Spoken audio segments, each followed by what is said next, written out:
I put in my budget message for a part-time right-to-know officer, and my understanding from council is if they wanted to discuss it or they wanted to remove that from the budget, what's council's pleasure on that? I want it removed. I don't want to pay that kind of money because Mr. Yakem can't quit filing right-to-knows. What does that have to do with whether we can respond to all these right-to-knows or not? Well, if there's half as many. I'm sorry, Linda, I didn't hear what you said. Yeah. I said I don't like the idea of having to pay $15,000 more because Mr. Yakem can't keep his pen down. I have a question on that. I mean, this has been going on for years, and we've been able to cover it, correct, Joe? Now, before, when you had an overload, did you give those to the solicitor? No, what happens is if there's an appeal, okay, if I deny an individual and they appeal it, it goes to the Open Records Office in Harrisburg. Okay, at that point, they decide whether to uphold my denial or grant the information to the person. So at that point, I give it to the solicitor, and generally we'll go downtown to court if it's something that we feel strongly about that we should not give out. So there's some things that go down to court in Pittsburgh.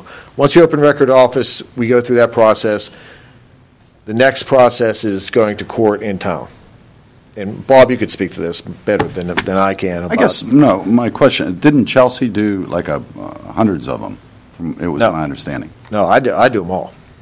She did the appeals. Yeah, She just when they did go the to ones appeal. that went to court. Yeah. The appeals. There were probably, I'm going to guess, some of it off the top of my head, maybe 20 of them or so. Right. Well, that's not the way I understood it, but okay. Right. And then, are you done, Steve? Yes.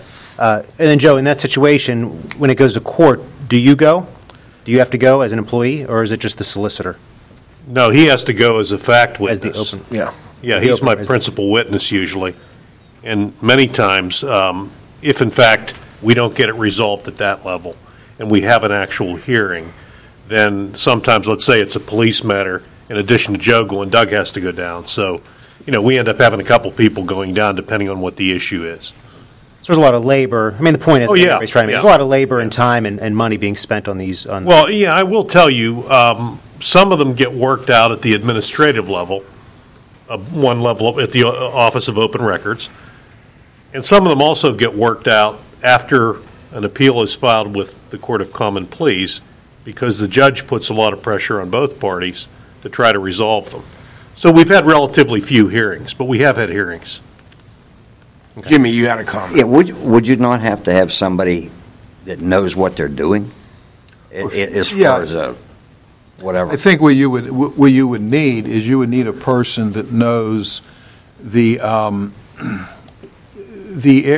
documents that somebody will be requesting, somebody that knows municipalities. I mean, they don't have to know specifically, but what you're looking for here is somebody to assist in the research, to copy things, to get things, to research things, to get them off the computer, to get it off of Munis, to do things of that nature. If somebody's looking, for instance, for somebody files an RTK for the liquid fuels calculation or something, well, at least somebody may not know or have done a liquid fuel, but they know of it, and they know, and Joe would, well, yeah, the CFO has that, or Tim has that. Generate one right there.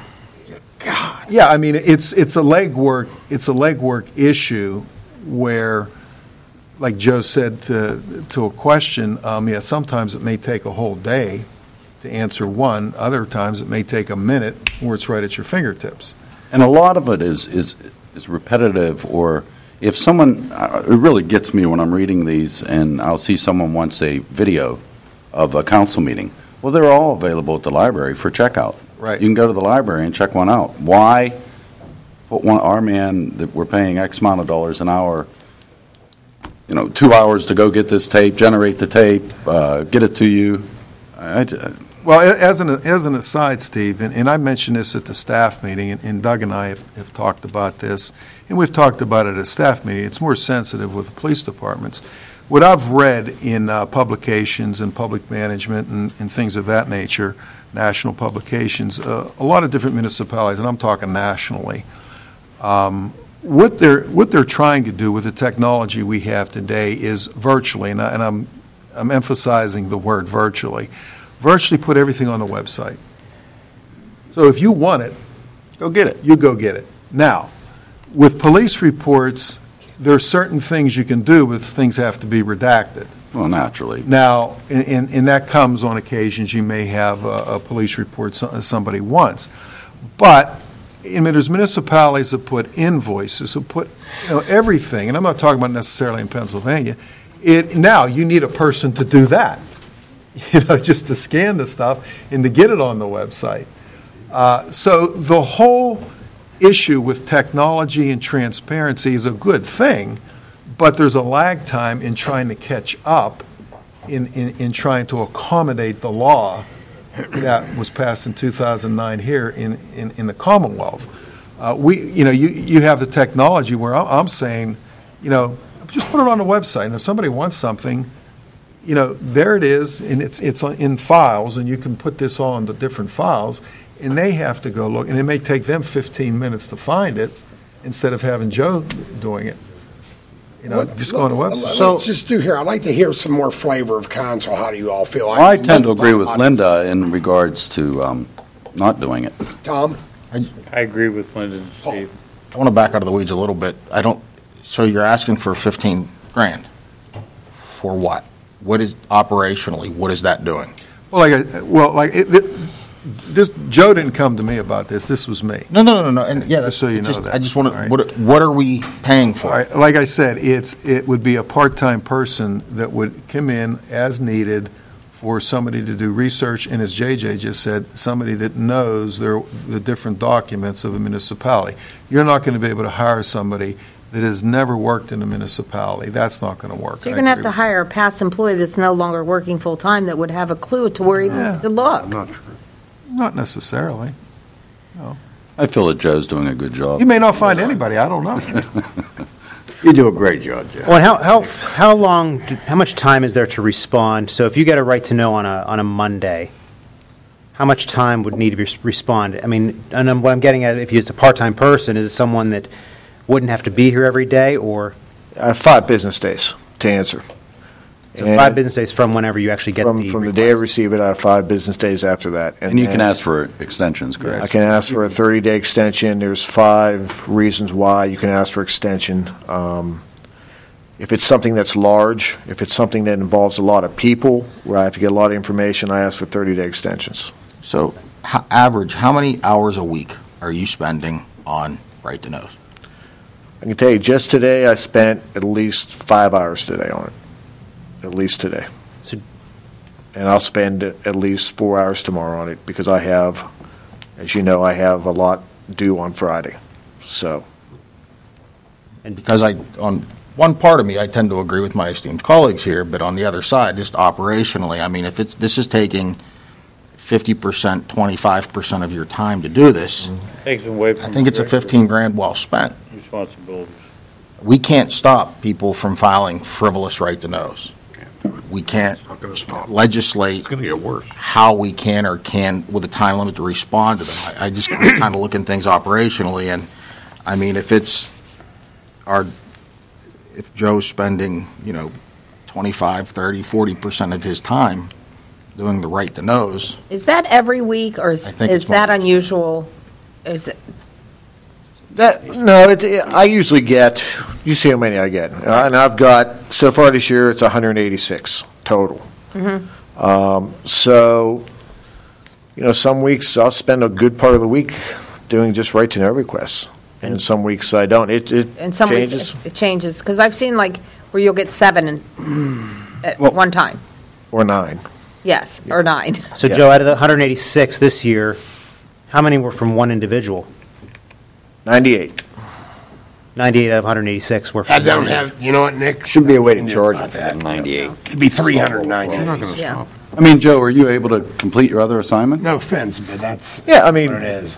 you know me, Steve. I do whatever I step have up to to the do. plate. Yeah. So, I mean, it's, I make sure it gets done. And Steve, that's a good question, because, Joe. Well, I know in the past, not just Joe, but we've compensated, just last year, certain employees for stepping up to the plate and and taking that extra workload. I don't question. So we don't forget that we've done that. I don't question the spending the $15,000. My question is that how do we find someone that can be qualified to come in and help them? Because if we hire somebody that, just let's say off the street, and they have to go to Joe every time they get one of these forms and say, Joe, where do I get this? Where do I get that? Very good point. You do have to find an individual. That's my only issue. Yeah, you do have to find an individual that they understand the name of a document, they've seen the document before, they've worked on the document to make it worthwhile. You are correct. You are correct. Okay, Jim, Absolutely. we've heard from your other three colleagues to your right there. What's your thoughts on this? Myself, personally, I feel, Joe does a great job. I just don't think we need to spend $15,000 for a part-time employee that I personally don't think you're going to find anybody. Hang on. That's my opinion. No, that's why I'm asking everybody's opinion. Ron? I'm in favor of it, but I think they bring up a good point that the person would have to be here a very long time to start knowing the system the way Joe knows it. And I'm not trying to lay it all on Joe. I'm just saying that we're going to be paying a part-time employee for a long time before they're into the swing of things and know where to find these documents. That's my only problem. If we had somebody that had the knowledge, or even part of the knowledge that Joe did, I'd be in favor of hiring him to help. Nick? I'm not in favor of it. I mean, I think Joe does a great job. I mean, we'd love to get him more help, but perhaps maybe something that we maybe log or pay attention to over the next year, if there's a way to maybe figure out, how much time actually is spent. Because we can look at the numbers, how many requests there are. Maybe we need a better picture throughout the course of the year of how much time is being spent, and then we can reevaluate this next year. Sure. Okay, Tim, you have your answer. Next, please. Okay, Excuse me, Tim, I just have one comment to make.